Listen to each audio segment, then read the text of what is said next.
Padre bendito de gloria, te damos muchas gracias por esta preciosa mañana, por este día. Hoy bendigo cada persona que está aquí, que vino a buscar de ti, que vino no a sentirse bien, sino vino a recibir palabra, a formar tu carácter en su vida, que vinimos a crecer a tu estatura, que aunque a veces nos confronte tu palabra, pero que trae cambios a la misma, y eso es lo que necesitamos. Ayúdanos, Padre, que hoy tu palabra produzca fruto en nuestra vida, ojalá al 100 por 1, o mínimo al 60 por 1, Dios, pero que realmente produzca fruto en nuestra vida, que hoy seamos tierra fértil, Dios, que hoy este tiempo de alabanza, de oración haya sido un bálsamo, para que nuestra mente y nuestro corazón hoy puedan estar tranquilos, pasivos, para recibir esa semilla que es tu palabra en nuestro corazón. Te entrego este tiempo y te pido, Padre, en el nombre de Jesús, que tu Santo Espíritu me guíe hoy a toda verdad, me revele y tal vez me lleve a lo que tú tengas y que yo no tengo preparado, a Dios, pero que hoy se exponga lo que tú tengas, Dios, y que sea solo verdad. Te lo pido en el nombre de Jesús y bajo el poder y la unción de tu Santo Espíritu. Amén y amén. Hoy quiero hablar acerca de que Dios no cambia. ¿Cómo así? Yo sé, no voy a dar resumen hoy porque no tengo tiempo. Estoy hablando acerca del alma, la importancia del alma, pero por hablar del alma entramos en primer libro de Samuel capítulo 28, donde Saúl consulta con una bruja y supuestamente Samuel sale y habla con él, y muchos pastores muy reconocidos y pastores que realmente pues admiro y no por esto se van a ir al infierno, dicen que Dios permitió que Saúl viniera a través de una bruja. Yo no creo en eso. No tengo el mismo estudio de ellos, no tengo la misma edad como algunos dicen, pero tengo un concepto distinto por la Biblia de que Dios no cambia.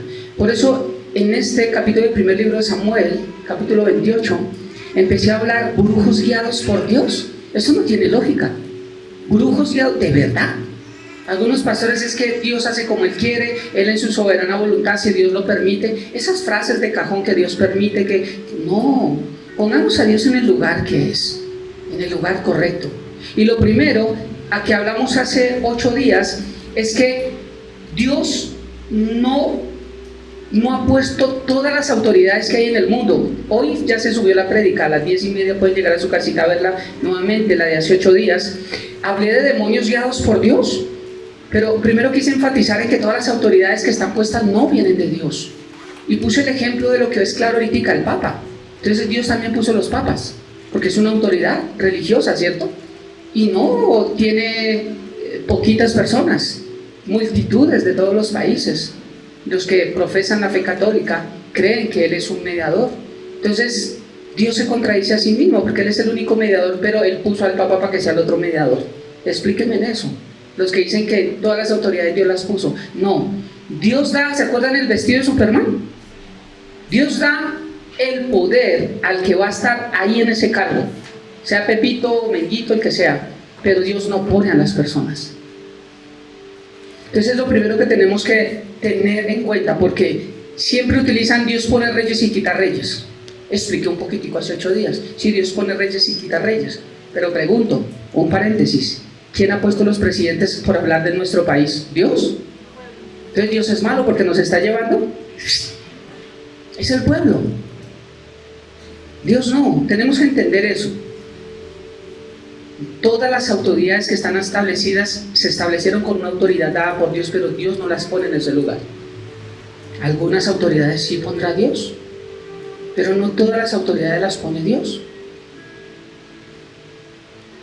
Y hoy quiero hablar de que Dios no cambia. Entonces, para no leer el primer libro de Samuel, capítulo 28, del 3 al 21, hoy voy a estudiar 3 versículos nomás, 3 versículos, que es el versículo 3, el versículo 4 y el versículo 5.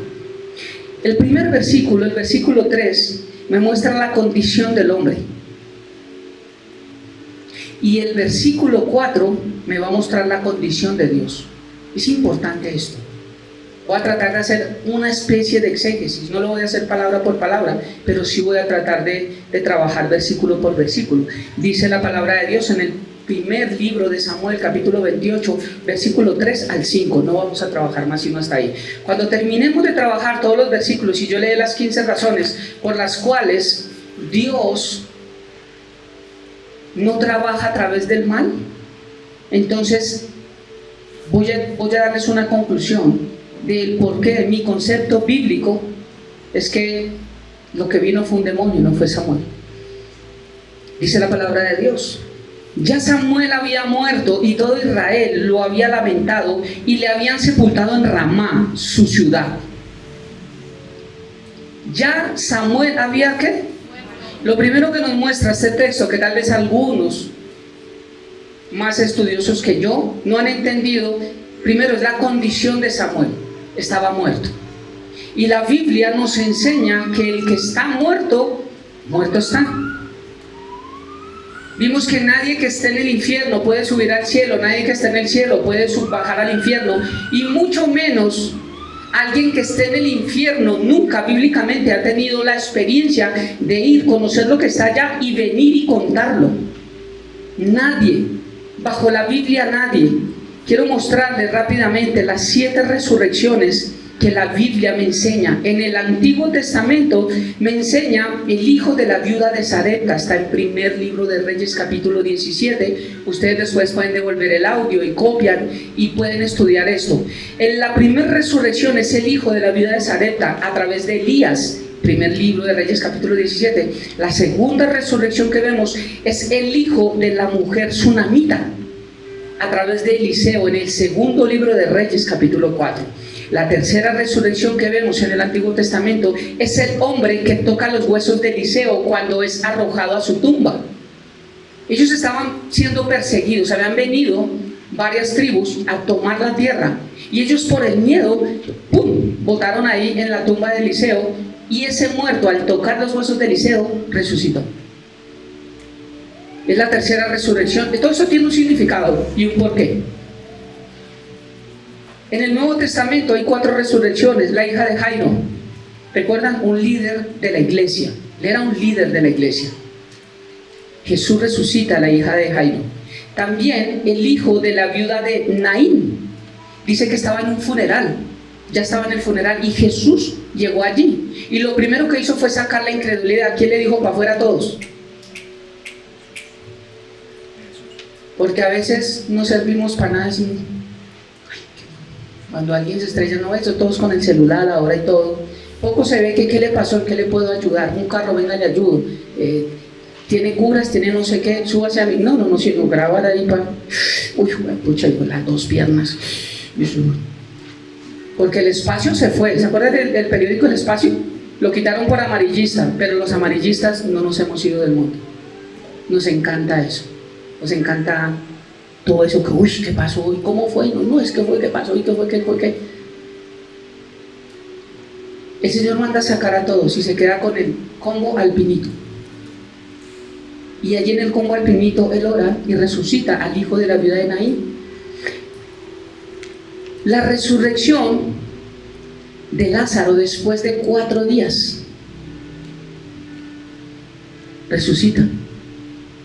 Y después de Jesús resucitado y sentado a la diestra, hay otra resurrección para mostrar que todas vienen de parte de Cristo Jesús, porque en el Antiguo Testamento el poder no lo tenían ni Elías ni Eliseo, era el poder de Cristo en ellos, la unción. Aquí Jesús viene a decir: yo soy el que resucité a través de Elías y Eliseo. Y después en el Nuevo Testamento hay otra resurrección que es el Eutico. Pablo predicaba no como yo, él sí predicaba 7, 8, 9, 10 horas. Esas eran vigilias de largo. Y en una que predicó ya a las 3, 4 horas, alguien estaba en una ventana, dice que era un tercer piso, eso está en el libro de Hechos, y él se cae del sueño. ¡Pum! Se muere. Cuando Pablo baja, dicen, ella está muerto. Pero dice que Pablo se posa encima y dice, él está vivo. Y se levanta y él se va para su casa. 7 resurrecciones. Pero quiero que aprendan esto, iglesia. De estas 7 resurrecciones, ¿dónde la Biblia muestra que ellos subieron a decir lo que vieron? Hay otra persona que fue al cielo y vino, pero dice que tampoco le fue permitido hablar lo que vio. Entonces, o yo miento, o las experiencias que muchos tienen son realidad. Si las experiencias que muchos tienen son realidad, yo soy un mentiroso y la Biblia es un mentiroso. pero ninguno me enseña. Ahora, hay una resurrección de alguien que Dios levantó, que Él sí nos enseña qué hay en el infierno y qué hay en el cielo. ¿Quién es?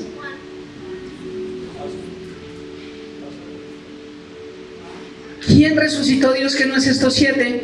Que sí nos cuenta qué pasa en el infierno y qué pasa en el cielo. Jesús. Él es el único, o sea que lo que Jesús diga que existe en el infierno y existe en el cielo, eso es lo que yo creo, porque es el único. Ahora, Jesús no estuvo en el infierno, pero Jesús sabe lo que pasa allí, porque el infierno no fue creado para nosotros, sino para Satanás y sus ángeles. Pero quien hace una prisión, conoce la prisión, ¿o no? Entonces, la primera condición que vemos, ya sabía él estaba muerto, es que estaba muerto. Muerto. Nadie que ha muerto, esas experiencias que suben, yo vine y yo vi, allá estaba el Papa y estaba Michael Jackson y estaba no sé qué. Por favor. Y sé que hay gente que está en contra de lo que yo digo. Es que usted no sabe lo que yo viví. Sí, yo lo sé, por eso digo eso es verdad. Pero vuelvo y repito como dije un día, eso no es de... Que un ángel se le presentó a Mahoma, frustrado en una cueva, y le dio un mensaje, le dijo que el evangelio en la Biblia no estaba completo porque había sido manipulado por hombres, y que esto no era 100% palabra de Dios, pero a ti sí te voy a decir la palabra de Dios, yo lo creo. ¿Pero qué era de Dios? No era de Dios, porque él dice que fue el arcángel Miguel, Gabriel, el mensajero. Eso es lo que quiero que entendamos. Él ya estaba muerto. Entonces aquí lo primero que nos muestra es la condición o estado del hombre. Efesios capítulo 2, versículo 1 nos dice: y Él, Jesús, os dio vida a vosotros cuando estabais muertos. La gente que no ha aceptado a Cristo Jesús como Señor y Salvador, ¿qué es?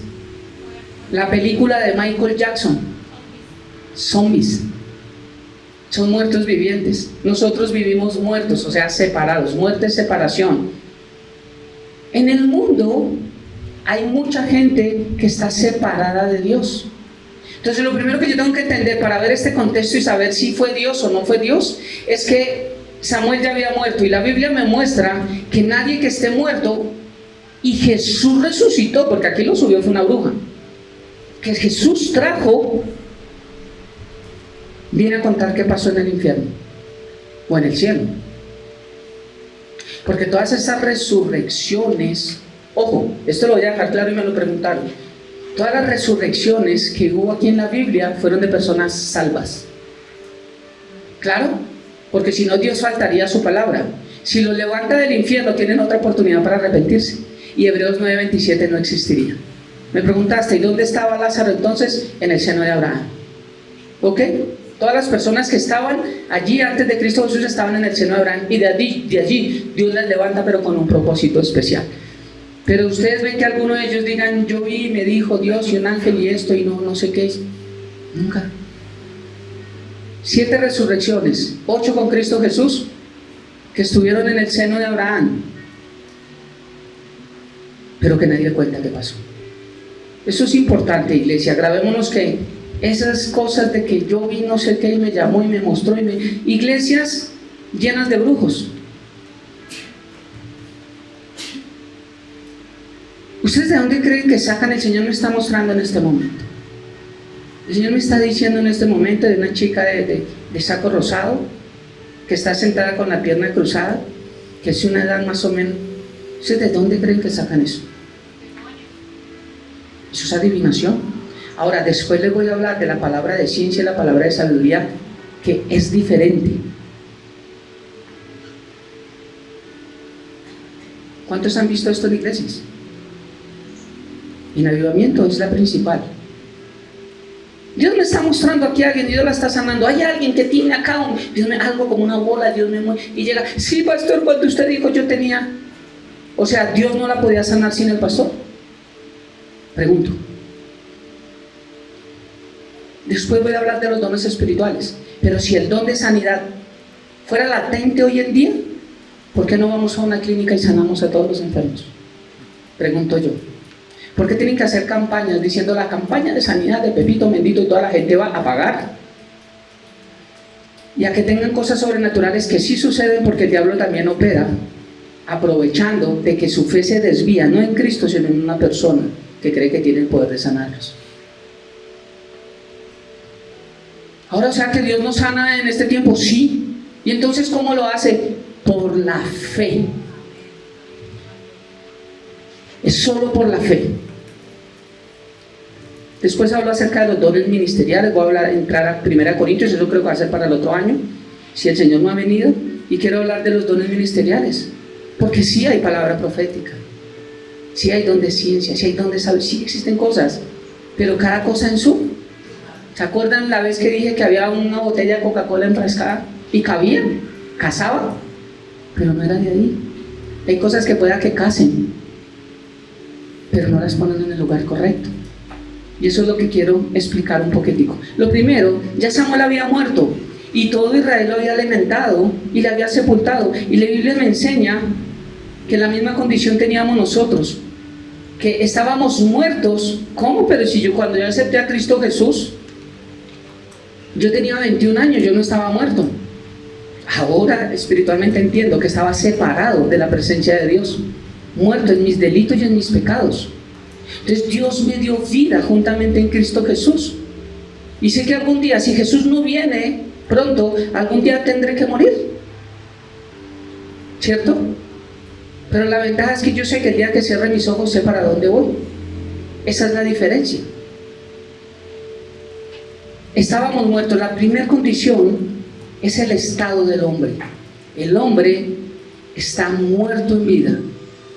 Pero aquí Samuel estaba separado ¿de qué? Porque estaba muerto. ¿Estaba separado de qué? Porque yo estaba muerto en mis delitos y pecados. Yo estaba separado de Dios. Recuerden, muerte es separación. Yo estaba separado de Dios. Pero Samuel estaba separado ¿de quién? ¿De qué? ¿De su cuerpo? Sí, pero ¿el cuerpo dónde queda? Del mundo, de la tierra. Voy a explicar un versículo que alguien me preguntó.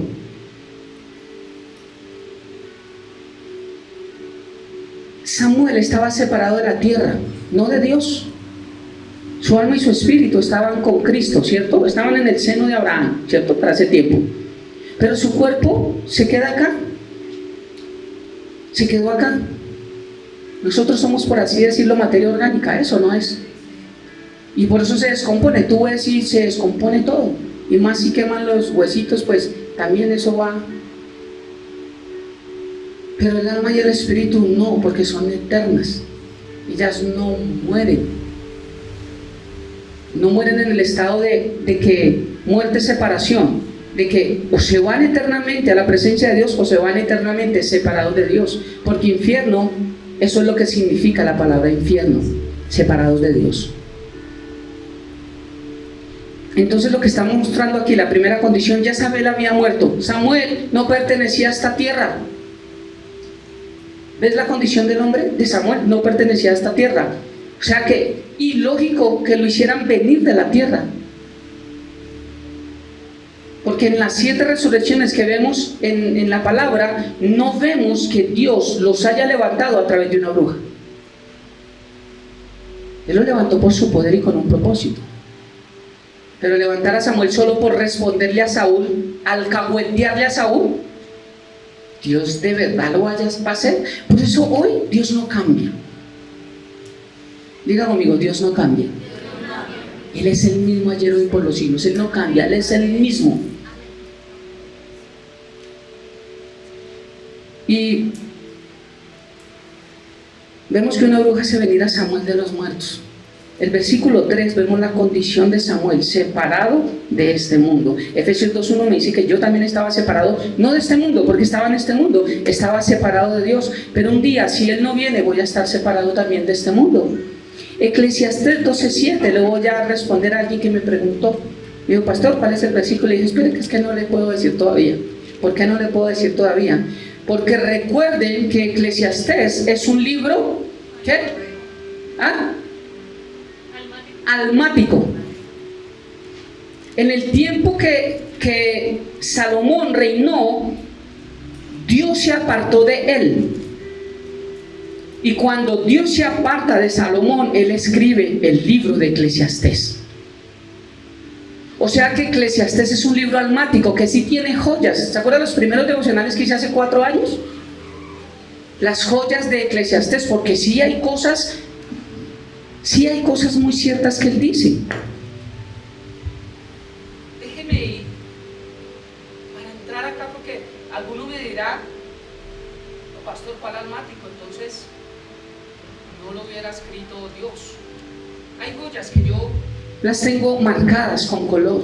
Entonces dije yo, mejor es la sabiduría que la fuerza, aunque la ciencia del pobre sea menospreciada y no sean escuchadas sus palabras. Esta es una joya. Otra joya: todo lo que viniere a la mano para hacer, hazlo según tus fuerzas, porque en el Seol donde vas no hay obra, ni trabajo, ni ciencia, ni sabiduría. ¿Qué otra joya? Por la pereza se cae la techumbre, el techo, y por la flojedad de las manos se llueve la casa. O sea, entra gotera. Está lloviendo, pon un papelito, la botella, deje que se llene. Eso es lo que está hablando. Estas son joyas que sí son ciertas. Acuérdate de tu Creador, jóvenes, en los días de tu juventud, antes de que vengan los días malos y lleguen los años en los cuales digas: no tengo en ellos contentamientos. Te lo digo yo, que voy a cumplir 50 años. La juventud se va, la secuela llega, y llega María Dolores. Y eso no significa que no seamos cristianos. No llega el dolor en la espalda, el dolor en el cuello, el dolor en la cabeza. Eso no es cosa para las mujeres, ¿no? Que les duele la cabeza a toda hora, ¿no? Pero sí nos llegan muchos dolores. Antes de que se lleguen esos tiempos, acuérdense del Señor. Y Eclesiastés cierra con la conclusión de lo que él habla. Dice: el fin de todo el discurso oído es este: teme a Dios y guarda sus mandamientos, porque esto es el todo del hombre. Porque Dios traerá toda obra a juicio, juntamente con toda cosa encubierta, sea buena o sea mala. Esto es verdad. Estas son las joyas de Eclesiastés. Pero Eclesiastés es un libro que cuando yo lo estudio y entiendo que es un libro almático, sé que tomo para mi vida y que no tomo para mi vida. Eclesiastés significa Coelet, predicador, escrito por Salomón sin Dios. Lo escribió en su carne. Él reinó 40 años, del 970 al 930 antes de Cristo, pero en el 931 escribe este libro, sin Dios. ¿Qué inspiración podría tener? Claro, él tiene aquí esa lucidez de lo que vivió con Dios, de lo que él le dijo, de lo que él aprendió. Pero es un libro donde prevalece el espíritu de desánimo y de desilusión. Él lo que habla acá es que la vida sin Dios no tiene sentido. Y el Salmo 127 fue hecho para Salomón, lo escribieron para Salomón. Si Jehová no edificare la casa, pero él no edificó la casa con Dios. En vano fue todo lo que hizo Salomón. Tuvo de todo. Dijo: todos los placeres habidos por haber y los que ustedes no imaginan, dice la palabra, yo me sacié de ellos. Tuvo de todo. Mujeres, carro, plata, casas, caballos, de todo. Pero nada de eso lo llenó. Entonces Eclesiastés es un libro almático. La frase que más prevalece es vanidad de. Todo es vanidad. ¿Pero por qué él lo decía? Porque él lo estaba viviendo. Porque todo no es vanidad. Entonces, cuando alguien me preguntó cuál es ese versículo que dice que el polvo vuelve a la tierra como era y el espíritu vuelve a Dios que lo dio, yo le dije: eso lo voy a explicar después. Y no le respondí. ¿Por qué? Porque aquí Salomón dice una mentira. Mira lo que dice: y el polvo vuelve a la tierra. Es cierto, porque nosotros fuimos hechos ¿de qué? Polvo. Tomó polvo y sopló aliento de vida, ¿cierto? Y el polvo se desintegra. Pero después dice: hasta ahí era verdad, como era. Y el espíritu vuelve a Dios que lo dio. No, porque los que no son salvos no vuelven a Dios. Entonces se pifió un poquitico. Por eso no le respondí a esa persona eso, porque me toca explicarle muchas más cosas que voy a explicar hoy. Aquí está, me está escuchando. Entonces el polvo sí vuelve a la tierra, pero el espíritu vuelve a Dios, pero solamente de los que le aceptamos como Señor y Salvador a través de Cristo Jesús. ¿Me dio a entender? Entonces son cosas que él habla, pero cosas que habla en su ansiedad, en su depresión, en su cosa, en su dolor, en su... ¿Ustedes han visto un emo? No crespo porque no existe. Pero, ¿se acuerdan cuando fue la moda de los emos? Y eso molestaban y todo con su pelo acá y su vaina. Y pero ¿para qué? Es que no. Una depresión, también había un espíritu de depresión y eso fue lo que trajo esa moda emo. Entonces, este versículo de Samuel 28 nos muestra, del primer libro de Samuel 28, nos muestra la condición del hombre. ¿Estamos ahí, cierto?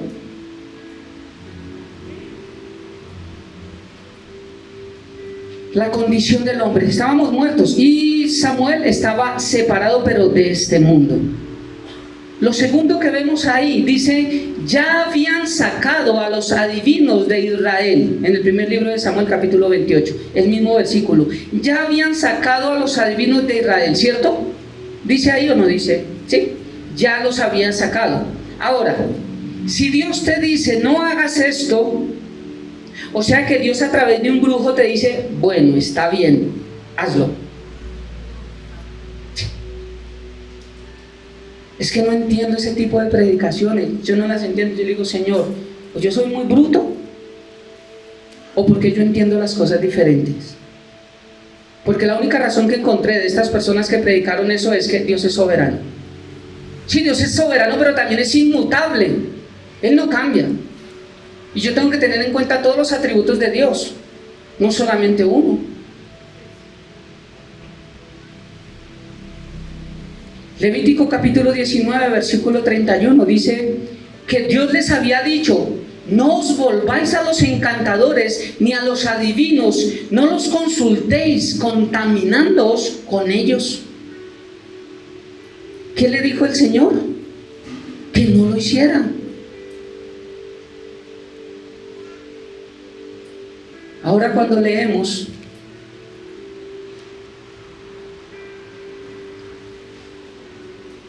sí, voy a entrar ahí porque es importante ese también. Deuteronomio, no va a saltar, 18, 10, 12. Deuteronomio 18, 10, 12 dice, por ejemplo, yo acabé de leer Levítico, donde Dios manda las leyes al pueblo de Israel. Recuerden, Génesis, los comienzos, Éxodo, la salida del pueblo de Israel a la tierra prometida. Levítico, las leyes dadas al pueblo de Israel, leyes sacerdotales, leyes civiles, leyes morales. Génesis, Éxodo, Levítico, Números, cuando empiezan a contar el pueblo de Israel, cuando establecen las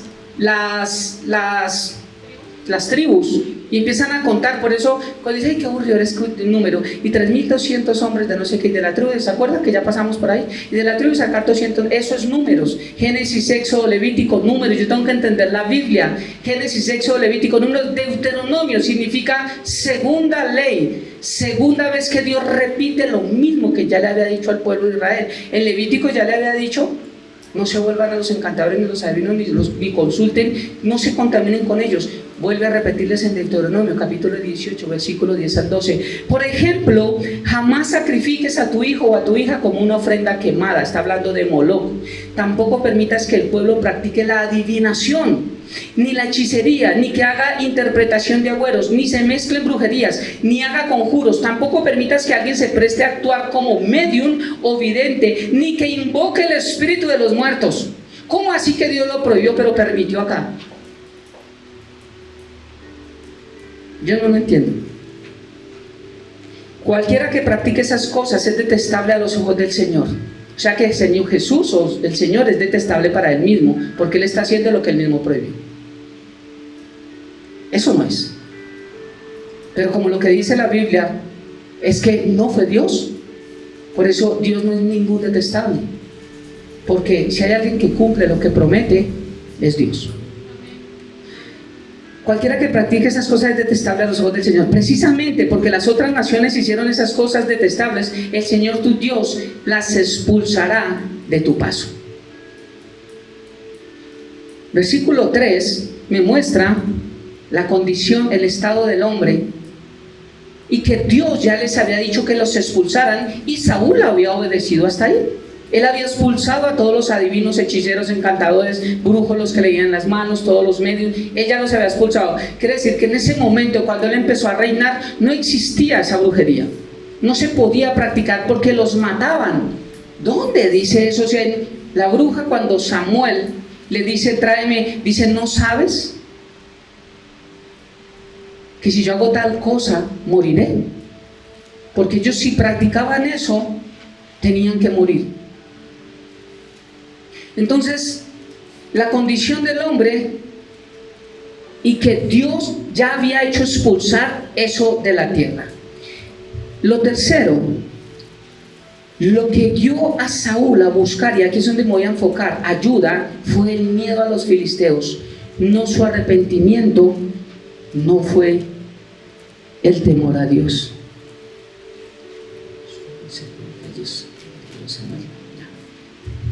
Dice el versículo 5, bueno, el 4 dice, se juntaron pues los filisteos y vinieron y acamparon en Sunem, y Saúl juntó a todo Israel y acamparon en Gilboa.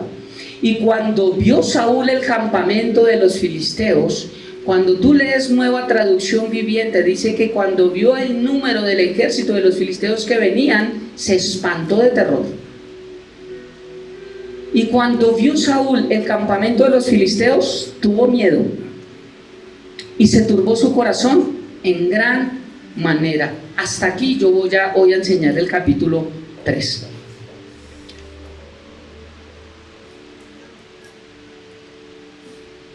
Vemos la condición del hombre, pero la condición de Dios es que Dios es inmutable. Algunos versículos que me muestran que Dios es inmutable, no sé si se lo sepan. Santiago 1:17. Toda buena dádiva y todo don perfecto proviene de lo alto, del Padre de las luces, en quien no hay mudanza ni sombra de variación. Él no cambia. Hebreos 13:8 dice, Jesucristo es el mismo ayer, hoy y por los siglos. Malaquías 3:6 dice, porque yo, el Señor, no cambio. Y por eso ustedes, hijos de Jacob, no han sido destruidos. Salmo 92 dice, desde la eternidad hasta la eternidad, tú eres Dios, el mismo, no ha cambiado. Se ha dado a revelar de diferentes formas, pero es el mismo Dios. Él no cambia. Yo tengo que entender los atributos de Dios que ya los vimos en los devocionales. Cuando yo entiendo los atributos de Dios, ¿y para qué el pastor enseña de la infalibilidad, de que Dios es bueno, de que para qué? Para que entendamos la palabra. Para que cuando leamos diga, pero no, Él no cambia, porque aquí dice esto. Y cuando entendemos los atributos de Dios nos damos cuenta cuál es su buena, cuál es su agradable, cuál es su perfecta voluntad. Pero si yo no entiendo quién es Él, ¿cómo voy a aprender qué es lo que se dice de acá que realmente es cierto y que no es cierto? La condición de Dios es inmutable. Si Dios dijo una cosa, ¿por qué cambiar lo que Dios ha dicho? Ya Dios había hablado y habían obedecido, habían sacado, habían desechado, habían olvidado, habían botado, habían arrojado. ¿Cuál es no es bendito, maldito problema de la humanidad, no solamente del pueblo de Israel, que siempre recogemos la basura? ¿Alguien ha visto acumuladores? Nuestra vida es igual. Solo que estoy hablando en el ámbito espiritual y emocional. Lo que Dios nos dice que saquemos, después lo recogemos. Por eso es que yo digo, ¿a qué van a un encuentro? 200,000 pesos vale el encuentro. No importa, sí, hay que pagar gastos y todo, y está bien eso. Y hay momentos en que ha sido muy especiales. Hay gente que ha tenido momentos hermosos. No digo que no sea bueno, pero si yo programo algo para que Dios obre de una forma, para mi concepto es no dejar que Dios obre a su forma y que me diga a mí cómo Él quiere obrar y que yo me mueva según su voluntad. Pero si Dios me dice vamos a hacer un encuentro en 2 meses y resulta que no pude porque llovió algo, toca aplazarlo en 3 meses. ¿Sí? O sea que Dios no sabía que iba a llover. ¿Saben hacia dónde voy? O sea, es poner a Dios a que obre lo que yo quiero. Eso no funciona así. Cuando Dios quiere obrar en nuestra vida, hay una llave que abre las puertas para recibir lo que Dios tiene para nosotros. Josué 1:8. ¿Cuál es? Solo entonces. Obediencia. No he visto a nadie en la Biblia que no haya obedecido a Dios, o que haya obedecido a Dios y no haya recibido de Dios. Y tampoco he visto a alguien que haya desobedecido y haya recibido de Dios. No existe. Porque Dios no es alcahueta, Él no malcría. Dios, ¿cuántas cosas no nos ha dicho que desechemos? Y yo no estoy diciendo a mí, Dios me habla, tú, la de café. Dios te digo, no, yo no me pongo con eso, a no ser que Dios me lo diga. ¿Sí? Pero ustedes que solamente saben lo que Dios les ha dicho, yo sé que Dios a ustedes les ha mandado sacar algo de su vida, arrojar algo de su vida. ¿Por qué lo volvieron a recoger?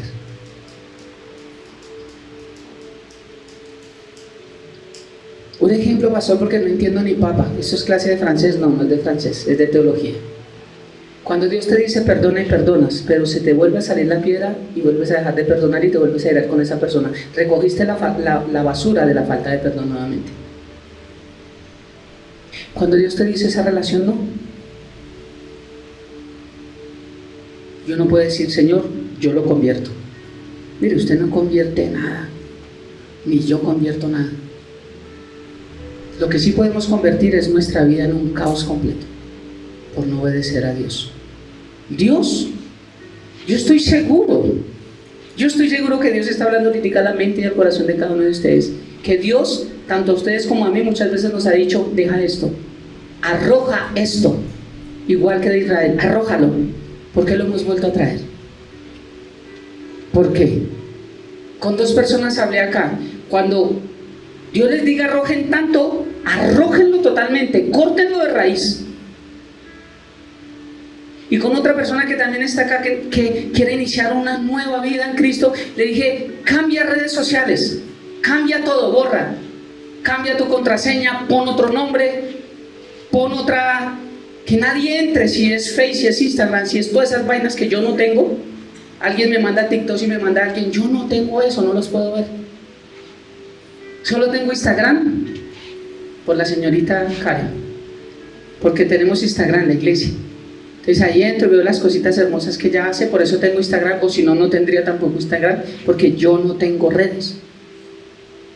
En una iglesia me dijeron, si tú no te metes a Face, es porque estás ocultando algo y no puedes estar en el ministerio. Le dije, pues no estoy en el ministerio. Años después, esa misma persona me dijo, tenía razón, hermano Alfonso, es que soy de las redes. Porque a mí nadie me va a obligar a hacer lo que yo no quiero hacer.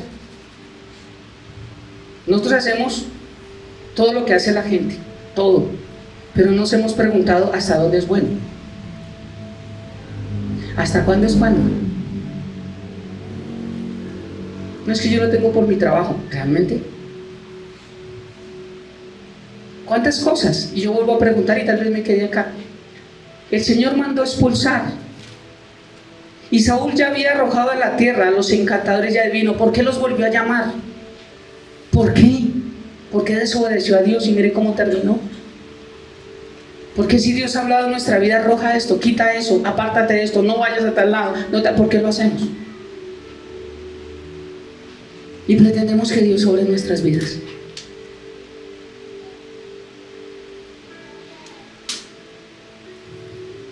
O sea que si yo me pusiera acá como avivamiento y como la otra, bien, ¿quién quiere pasar a dar un testimonio? Yo sé que todos empiezan, sí, Dios a mí me pidió dejar esto, Dios a mí me ha pedido quitar esto, pero no he podido. Y yo no vine trayendo un tema de que dije, hoy voy a hablar de, no, la Biblia nos está enseñando por el transcurso de lo que estamos viviendo. ¿Qué nos ha pedido Dios? arrojar,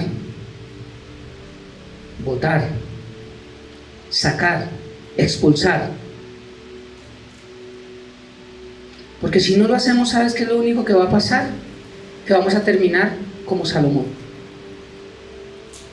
diciéndole no a Dios y sí, trayendo lo que Dios nos ha dicho que desechemos, pero nuestra vida va a estar apartada de Dios. Y por eso es que escucho a algunos cristianos, pero es que Dios no sé, pero es que yo estuve, no sé, pero es que en la iglesia no sé qué, pero es que sí sé cuándo, pero es que, mire, un hijo verdadero de Dios, pase lo que pase, viva lo que viva, si realmente saca lo que Dios le manda sacar, no le importa lo que suceda a su alrededor. Para esa persona Dios es su todo, y sabe que a uno cuando lo hieren, algún día ellos tendrán que dar cuentas a Dios. Pero encuentran muchas excusas, es que es lo que pasó, es que allí me dijeron, es que fue que sí sé cuándo, es que a mí no sé qué, es que a mí sé... Lo hablamos con servidores, bebés espirituales.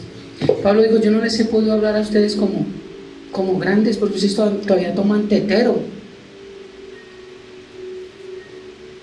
La condición de Dios es inmutable, no cambia, no puede cambiar. Pero este versículo 3, tuvo miedo.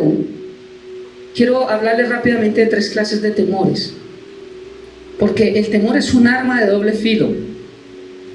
El temor, no el miedo, sino el temor es reverencia a Dios. Hay una diferencia en esta palabra que es yaré en el hebreo, que significa respeto, reverencia y honra. Y cuando leemos Salmo, capítulo 111, 10, dice la palabra de Dios, el temor del Señor es la base de la verdadera sabiduría. En oración me han pedido que Dios nos dé sabiduría, ¿cierto? Aquí Dios les está respondiendo. ¿Cómo hago para tener sabiduría? Tenemos que tener temor a Dios. Porque entendamos que sabiduría no es una varita mágica de ¡pum!, algo que nos ponen en la mente y ¿cómo me he vuelto de sabio? No, la sabiduría empieza cuando yo empiezo a temer a Dios. ¿Cómo es temer a Dios? Votar lo que Dios nos dice que votemos. Eso es temer. Si tú lo dices, lo voto, Señor. Eso es temor, respeto, reverencia, honra. ¿Me di a entender? Eso es la reverencia, ese es el temor. Entonces, si queremos tener sabiduría, empecemos a votar toda la basura. Porque ahí era donde iba, que nosotros también somos acumuladores. Y esa gente ve toda esa basura y todo, y vemos los programas con mi esposa, y cuando se van a desprender de eso, lloran, sufren. No, eso no. Hay cosas que uno puede tener que... Mi esposa guarda el zapatico de mi hija pequeñito y el vestidito, creo que fue el primero. Es lindo y lo vemos y decimos, mi hija hace casi 30 años, qué bonito con ese vestido. Es diferente. Pero hay gente que guarda cosas porque hay una parte emocional en ella y no se desliga de ella. Eso sí está mal. Es que mi hijo tal vez murió y ese saco era el preferido. Yo guardo este saco y lo tengo ahí en el closet. Y cada que abro el closet, lo que me trae es dolor. Y yo le he dicho, bota ese saco. Es que es lo único que tengo de mi hijo. ¿De verdad? ¿Cuántos años que vivió con el hijo? No hay nada más, no hay un recuerdo bonito, no hay un abrazo, no hay una palabra. Por eso como padres, ¿qué es lo que nosotros estamos haciendo ahorita? No hay momentos bonitos con nuestros hijos que ellos puedan recordar de nosotros realmente, o solo regaños, gritería. No. Pero un saco no me hace a mí, o estoy dando un ejemplo tonto de un saco, pero es para que asimilemos una correa, un zapato, una hebilla, un reloj, una imagen, una foto, cualquier cosa. Y eso les trae muchas cosas y mucho dolor. Proverbios 1:7 dice, el temor del Señor es la base del verdadero conocimiento. El temor del Señor, cuando lo leemos en Reina Valera, dice, el principio de la sabiduría es ¿qué? ¿Cómo comenzamos en primaria a obtener sabiduría? Igual, temiendo a Dios. No miedo, reverencia, respeto y honra. Proverbios 19:23. El temor del Señor conduce a la vida. Da seguridad y protección contra cualquier daño. Mira qué hermoso. Yo aquí me podría parar y hacer unas predicaciones de esto. Porque algo que yo anhelo y siempre pido es que podamos estar seguros, ¿cierto? Y protegidos. Pero Dios aquí me está enseñando que solamente lo logramos es cuando tememos con Él, pero cuando tenemos sabiduría, pero cuando comenzamos, primero temiéndole a Él. Respeto, reverencia y honra, no miedo. Proverbios 14, 26, 27 dice: los que temen al Señor están seguros. Ese era un refugio para sus hijos. El temor del Señor es fuente que da vida. O sea, cuando yo honro, respeto y tengo reverencia a Dios, es una fuente que da vida. Ofrece un escape de las trampas de la muerte. Mira cómo expulsar lo que Dios ha dicho, pero no traerlo. ¿Sabe qué viene a mi mente? Los sacerdotes. Los sacerdotes del tabernáculo. Cuando entraba el sumo sacerdote, le amarraban una pitica a la pierna, al tobillo. ¿Por qué? Porque si la ofrenda que daban ese tiempo era cada año, el sumo sacerdote, solo el sumo sacerdote entraba al lugar santísimo, no el sacerdote. Entonces, cuando él entraba, si los sacrificios ofrecidos no eran aceptos a Dios, entonces él moría. Él era el que ponía la cara por el pueblo. Lo mismo que hizo Cristo Jesús. Él murió por nosotros, pero no por su pecado, sino por el nuestro. Entonces, si él moría, ¿cómo lo iban a sacar si ahí nadie podía entrar? Lo amarraban de acá y lo jalaban, lo sacaban. Entonces, eso viene a mi mente y Dios lo trae a mi mente, que Dios nos manda a sacar algo, pero lo amarramos, porque de pronto lo necesito. Y otra vez lo jalamos a nuestra vida, a que nos traiga daño, que nos traiga dolor. Ahora, la palabra miedo de phobos, que viene del griego phobos, esa misma temor, aparece como temor, pero hablas de miedo. Phobos aparece 470 veces en la palabra. Habla de miedo, susto, temor, temblor. Hay un versículo que lo describe fácilmente y es 2 de Timoteo 1:7, y dice: pues Dios no nos ha dado un espíritu de temor y timidez. Cuando lo leo en Reina Valera, que creo que está allí, dice: porque no nos ha dado Dios espíritu de cobardía, ¿cierto?, sino de poder, amor y de dominio propio. Nueva Traducción Viviente dice: pues Dios no nos ha dado un espíritu de temor y timidez. Cobardía significa temor y timidez. Esta palabra cobardía viene de dos palabras, que es Baal y Berit. Berit significa cortar hasta que la sangre fluya, que tiene que ver con un pacto. No hay pacto si no hay sangre derramada. Entonces aquí hay un pacto, pero ¿con quién? Con Baal. O sea, el temor nos hace tener pacto con Satanás. Baal, ya hablé de Baal, ¿se acuerda? Un dios fenicio, y todos lo adoraban y todo eso, y Dios hablaba que no se entreguen a Baales y todo eso. Y esta palabra cobardía, Dios no nos ha dado un espíritu de miedo, Dios nos ha dado un espíritu que tenga pacto con el diablo. Dios no nos ha dado un espíritu para que tengamos alianza con lo malo. Dios no nos lo ha dado. Está hablando a la iglesia, a Timoteo, 2 de Timoteo. Sino nos ha dado un espíritu de poder, amor y dominio propio. Esas son las bases del Espíritu Santo que derrama en nuestra vida. Romanos 5:5. Cuando nacemos de nuevo, el Espíritu Santo derrama todo su amor en nosotros, pero ese amor trae poder y trae dominio propio. ¿Dónde lo dice? En Gálatas: el fruto del Espíritu Santo es amor, punto. Pero de ahí desprende gozo, paz, paciencia, benignidad, bondad, fe, mansedumbre, templanza, autocontrol o dominio propio. Eso lo produce solo cuando el Espíritu Santo habita en nosotros. Porque cuando no queremos hacer algo, solo el Espíritu Santo es el que nos ayuda para que no lo hagamos, del resto no. Dios no nos ha dado. Entonces, esta palabra temor es de respeto, reverencia y honra. En el hebreo yaré, pero en el griego habla de miedo, susto, temor, temblor. Ahora, ¿cómo superar nuestros miedos? Yo voy a ir rápido. ¿Cómo superar nuestros miedos? Primera carta de Juan, capítulo 4, versículo 18. Dice: en el amor no hay temor, sino que el perfecto amor. ¿Cuál es el perfecto amor? ¿El de mi esposa? ¿El de mis hijos? El perfecto amor echa fuera el temor. quiere decir que tú y yo no podemos echar fuera ningún temor de nuestra vida. Solamente es conocer del amor de Dios y el temor se va. ¿Qué comunión hay entre la luz y las tinieblas? Si apagamos la luz, pues no hay luz. Estamos llenos de temor. Si prendemos la luz, las tinieblas se fueron, o sea, el temor se fue, porque el amor de Dios, que es luz, ha sido revelado en nuestras vidas. En el amor no hay temor.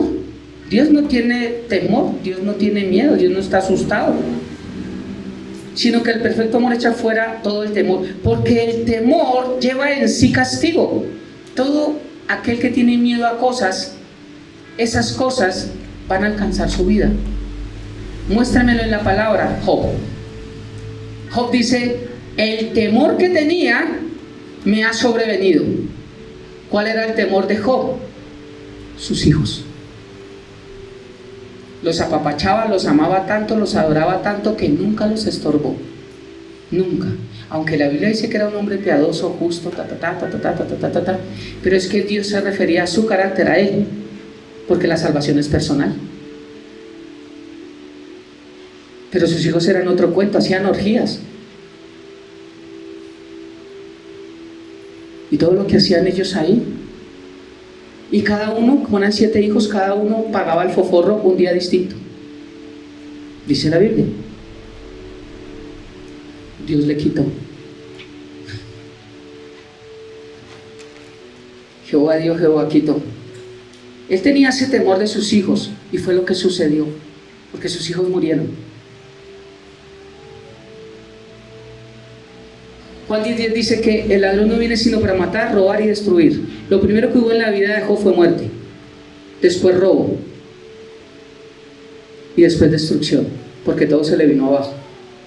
Es el mismo orden de Juan 10:10. ¿Cómo así que Dios lo mandó? Jehová le quitó. Nunca he estado de acuerdo con este tipo de prédicas. Por eso he dicho que en las iglesias hay mucho Job. Repiten de oídas lo que oyeron de otro pastor, lo que oyeron en internet, lo que oyeron de alguien, lo que oyeron de mi tía, de mi abuelita, de mi cuñado, que porque es cristiano y él sabe harta Biblia y fue al seminario y no sé qué. Es que él sí sabe.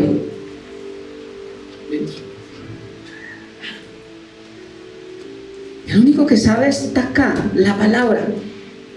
Y cuando yo conozco los atributos de Dios, tengo que entender. Hay un devocional que también hice hace 4 años, lo que Dios sí quita. Una de ellas, Dios quita el pecado del mundo. Pero entonces, ¿cómo superar los temores en nuestra vida con una relación con Dios? Acércate y construye. Si nos acercamos y construimos, todo temor se va en nuestra vida. De lo contrario, no. Y para acercarnos y construir con Dios necesitamos botar lo que Dios nos ha dicho que botemos. Los trapitos viejos que Dios nos ha mandado a botar, por dar un ejemplo, no hay que volverlos a recoger, porque a veces creemos que esos trapitos viejitos, si los lavamos y los planchamos y los cosemos, todavía aguantan 2 años. Y no estoy hablando de trapos, estoy hablando de personas, relaciones, hábitos, personas, lugares, que a veces le vemos lo bueno. Puede estar pintado de negro y nosotros decimos: ay, pero atrás está el beige, porque lo vemos de otros ojos, porque nos conviene.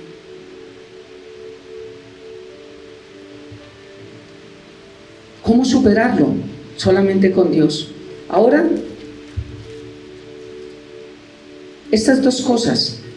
El miedo es de doble filo, y hay una parte buena del miedo, del temor, del susto, del terror. Le voy a explicar cuál. Una parte del miedo, un filo del miedo, debe ser superado. Uno, que es a través del amor. Pero la otra parte, la otra cara de la moneda, es que debe ser fomentado. ¿Cómo así yo tengo que causar miedo a las personas? A veces sí.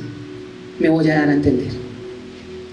Si usted está viajando en un avión, está confiado de que todos los aviones llegan, pero estamos a yo no sé cuántos miles de pies de altura y dice: los pasajeros se les pide que no sé qué porque este avión se va a estrellar. ¿Ustedes harían esa cara de risa? Por favor, guarden la calma, cojan las carillas y no sé qué, vamos a tratar de regresar en un lugar que se llama no sé qué, si sé cuándo, pero nos quedamos sin combustible o falló no sé qué, el avión va en pique. ¿No les da miedo? usted sabe que se va a morir. Pero si ese mismo capitán o el que esté dice, mira, nos vamos a estrellar y vamos a morir, estamos a tantos pies de altura, el avión va a demorar más o menos unos 15-20 minutos en que llegue, en que nos estrellemos, pero le tengo una solución, hay un paracaídas. ¿Quieres tomarlo para no morir? ¿Quién lo toma? Todos. Y cuando no hay miedo en nuestra vida de que entendemos que un día tenemos que saltar del avión, por eso es que no queremos paracaídas. Estoy hablando de Cristo Jesús. Porque la gente, todavía no hay tiempo, todavía a mí no me ha pasado nada, yo ya llevo 30 años, ya llevo 40, yo ya llevo 50, yo no me he muerto, Jesús no ha venido. El Señor le dijo a alguien que pensaba así, oh necio, esta noche vienen a pedir tu alma, ¿y de qué te sirve todo lo que hiciste? Cuando nosotros no entendemos que nosotros vamos en un avión, en un bus, como lo quieras llamar, y que un día tendremos que saltar de él, si tú no tienes el paracaídas, vas a morir. Algunos, tal vez en el avión, les puedes decir, vamos esto se va a estrellar. ¿Tienes paracaídas? Sí, yo lo tengo en la casa, porque está en mi corazón. Es que está en mi corazón. Sí, allá tienen el paracaídas en la casa, y cuando tengan que morir, esperen un momentico, señor, 20 minutos, ¿será que puedo aterrizar y luego traigo el paracaídas nuevamente para que vuelvan? ¿Usted cree que hay tiempo de eso realmente? ¿Sí ve el ejemplo que estoy dando tan sencillo para darme a entender? Pero Dios habita en mi corazón. Si habita en tu corazón, tienes puesto el paracaídas. Y en el momento en que te tengan que decir salta, tú saltas. Y te da miedo porque ¿a quién le gusta la muerte? A nadie. Pero si le dicen, vas a tener que partir de este mundo, tienes que saltar del avión. Señor, lo único es, no quiero sufrir. ¿Cierto? Pero sé para dónde voy. Porque siempre te digo, me quito la armadura, me pongo la armadura, sangre de Cristo. Eso es lo que enseñan en las iglesias. No, siempre tenemos que estar en Cristo, de modo que si alguno está en Cristo, nueva criatura es. Y si tenemos que saltar, pues saltamos, porque tenemos un paracaídas y nos esperará algo mejor para nuestra vida. Amén. A ese tipo de miedo es el que yo estoy hablando, que necesitamos fomentarlo.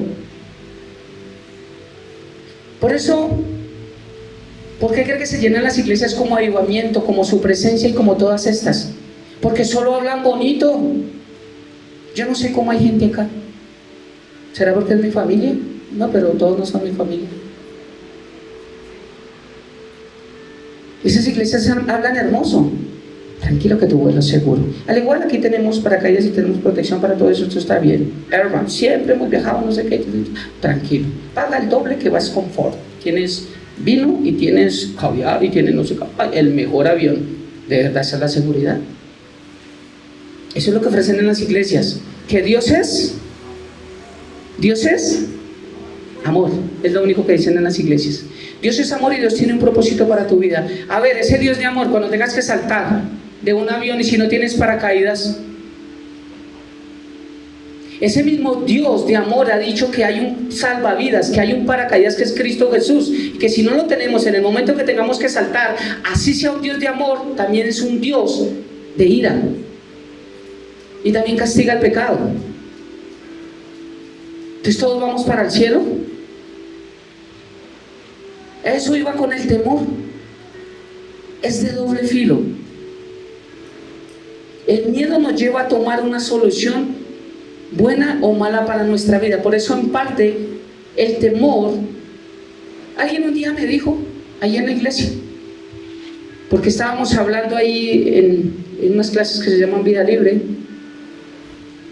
y él dijo algo como que nosotros podemos vivir la vida bacana y todo, que eso se olvide, que los demonios y nada, que eso, que Dios ya venció y que yo le dije, espera, porque si todo fuera así de fácil, Dios no nos diría que estuviéramos alerta y no nos daría unas armas, no nos daría una armadura. Satanás tiene poder y hay cosas con las que no debemos jugar, y me dijo que yo estaba exaltando más al diablo que a Dios. O sea que cuando yo hablo de que el infierno es real, de que nosotros tenemos que vivir de una manera diferente, de que tenemos que tener un paracaídas, esto no gusta. Tengo que decir, no te preocupes, el día que vayas en avión y tengas que saltar, Dios siempre va a estar allí, porque Dios te va a cobijar y Él siempre enviará una nube, la Shekinah, para que te cubra y bajes como algodón, porque Él te ama. Tú eres la niña de tus ojos y Él murió en la cruz por ti. Él te ama, Él tiene un propósito en ti. Ahí es donde uno llora. Se tenían que llorar ahí. ¿Ah? ¿Eso gusta? ¿No gusta? Vuelvo y lo hablo esta semana en los devocionales.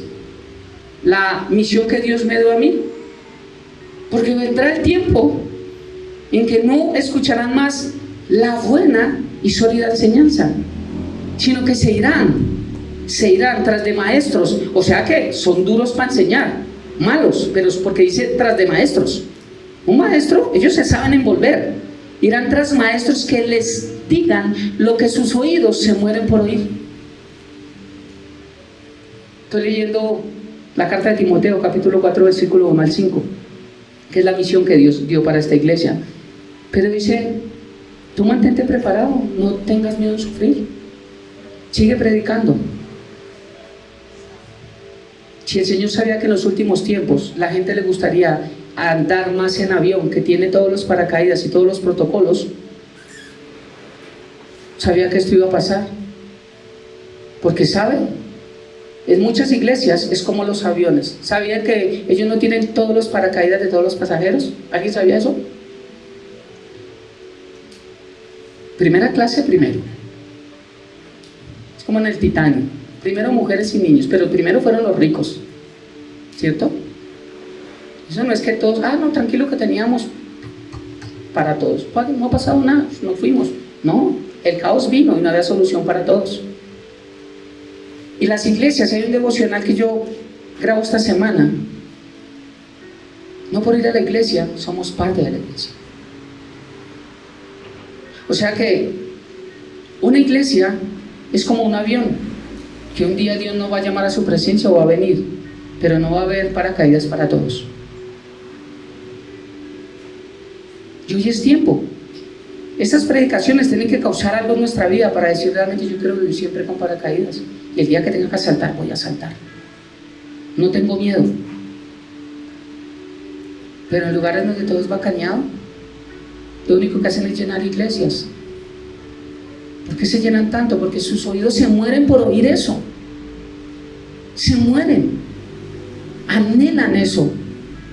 ¿Y por qué la gente rechazó a Jesús? Porque vuelvo a Juan capítulo 6, ya finalizo el capítulo 6 esta semana. ¿Por qué rechazó la gente a Jesús? Porque no era lo que ellos querían y lo rechazaron. Esta semana hablo, ahora ustedes también quieren irse, porque hay un libre albedrío. Dios no nos obliga a nada. Dios no te obligó ya a venir a la iglesia. Dios no nos obliga a nada. Dios no te va a obligar a ti a ir al cielo. Tampoco te está forzando para que vayas al infierno, pero te está diciendo cómo es la vida real para que andemos en paracaídas. Eso es el tipo de predicaciones que nosotros necesitamos. Que si yo predicara en avivamiento o en estos lugares, la iglesia se desocupa. Porque eso yo sé que no es lo que sus oídos se mueren por oír. Cuando yo inicié con Cristo y me acerqué y le dije al Señor, es que yo quiero que cambies esto. Un día le dije, yo quiero que cambies esto, porque yo nunca le pedí por muchas cosas de mi vida, pero yo le dije, Señor, es que esto me parece aburridor. Entonces el Señor, yo quería que Él me respondiera lo que mis oídos se morían por oír, y el Señor me dijo, que tienes que cambiar eres tú. Entonces estaba en el lugar correcto. Porque si hubiese sido el lugar incorrecto, me diría, sí, es que usted tiene razón, hermano. Ay, ese pobrecito. Uy, sí, cómo lo tratan. Porque no quiere que le digan eso, ¿cierto? Sí, usted tiene razón, sí, está sufrido. Sí, usted tiene, sí. No, tiene razón, no, pero sí. No. Pero Dios te tiene algo especial, ¿no? Tal vez nosotros somos los causantes de todo lo que está sucediendo a nuestro alrededor. Y siempre echamos la culpa a los demás. Es como el mal aliento, lo tenemos nosotros y a veces no nos damos cuenta, pero todo el mundo lo nota. Quiero invitarlos a que se pongan sobre sus pies y vamos a terminar este tiempo. Y quiero terminarlo con Juan capítulo 3, versículo 16 al 21.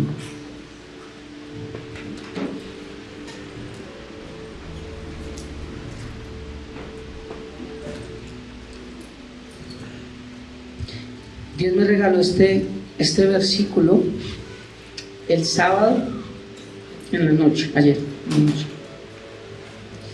Y yo entre mí pensaba, porque estaba mirando lo de avivamiento y otras iglesias, y yo decía, Señor, ¿por qué la gente es ciega? ¿Y por qué pasa tantas cosas? Y veía cómo Jesús, porque estaba haciendo los devocionales, cómo la gente se aparta del Señor, de Jesús. Imaginen el predicador Jesús, y se fueron. Entonces, si se fueron de Jesús, pues es bueno una iglesia donde la gente se va, porque vamos por buen lado. El Señor me regaló este versículo.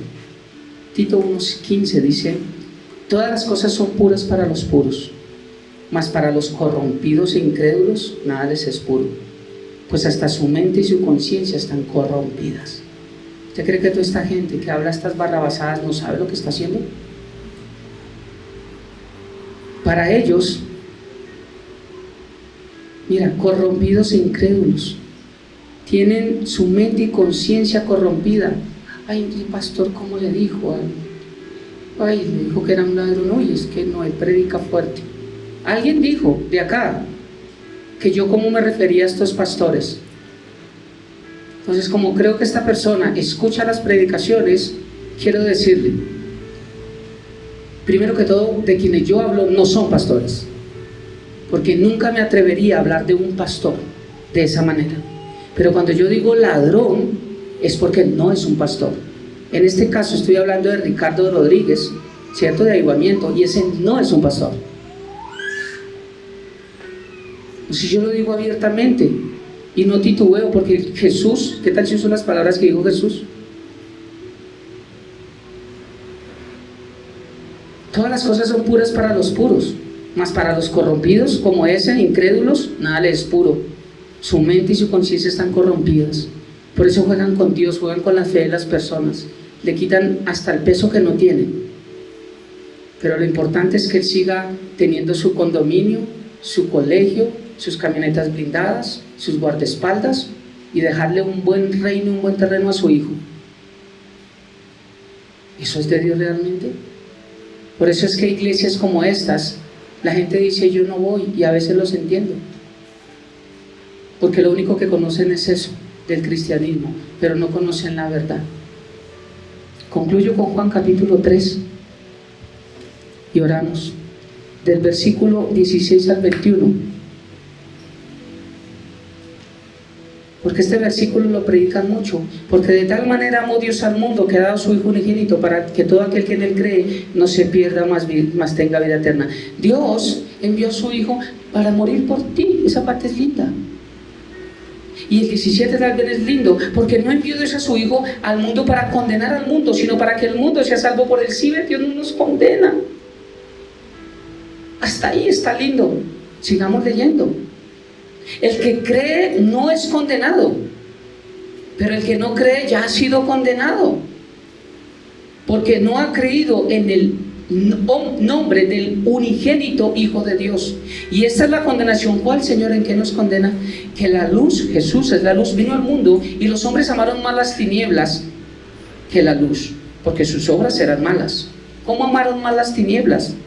Porque todos escucharemos de la palabra de Dios. Dice, no habrá nadie cuando Él venga que no haya escuchado la palabra de Dios. Cuando la luz se refleja en nuestra vida, se nota el mugre, ¿cierto? Cuando Cristo vino a nuestra vida nos dijo que votar. Pero cuando hacemos lo mismo que Saúl y lo volvemos a traer, significa que amaron más las tinieblas que la luz, porque sus obras eran malas. Porque todo aquel que hace lo malo aborrece la luz y no viene a la luz, para que sus obras no sean reprendidas. Mas el que practica la verdad viene a la luz, para que sea manifiesto que sus obras son hechas en Dios. Deberían, cuando den ese versículo de Juan 3:16, darlo completo. Sí, Dios envía a su Hijo para dar una solución, pero la ira de Dios, Romanos capítulo 1, sigue contra el hombre. Sigue. Y el que sigue en su necedad, Dios lo ha entregado a sus pasiones. Y un día la ira de Dios será derramada en nosotros. Así que concluyo y voy a orar. Quiero que cierres tus ojos y pienses realmente qué basura hay en nuestra casa.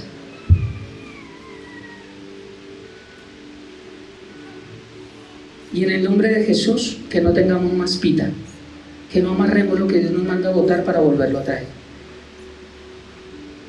Si ya había sido desechado del pueblo de Israel lo que Dios había mandado, ¿por qué Saúl lo volvió a traer? Tomemos este ejemplo para que miremos que si volvemos a traer lo que Dios nos ha mandado a desechar, vamos a terminar de la misma manera. Padre, te damos gracias por esta preciosa mañana, por este tiempo, por un día más, por tu salvación, por ese paracaídas, y no te falto al respeto, Dios. Es solamente un simbolismo, Dios, para mostrar la importancia de algo que nos va a guardar de la muerte, Dios. Tú eres como ese salvavidas que un día necesitaremos porque tendremos que saltar. Pero muchos creen que lo tienen y que el salvavidas los puede salvar. Hay unos que creen que el salvavidas los puede salvar de la muerte, pero no lo tienen puesto. Piensan que solo por creer que el salvavidas salva vidas, por eso van a ser salvos. Y no entiendo cómo harán el día que tengan que saltar, si solamente por creer que un salvavidas salva no van a morir. Gracias, Padre, por esta preciosa mañana. Gracias por este tiempo. Ponemos nuestras vidas en tus manos, y que la bendición del Padre, del Hijo y del Espíritu Santo repose en nuestras vidas, casas, hogares, hijos, en todo, Dios. Y que la paz tuya, que sobrepasa todo entendimiento, guarde nuestros corazones y nuestros pensamientos en Cristo Jesús, Señor nuestro. Amén y amén. Bendiciones del cielo para todos. Recuerden las sillas tal cual están.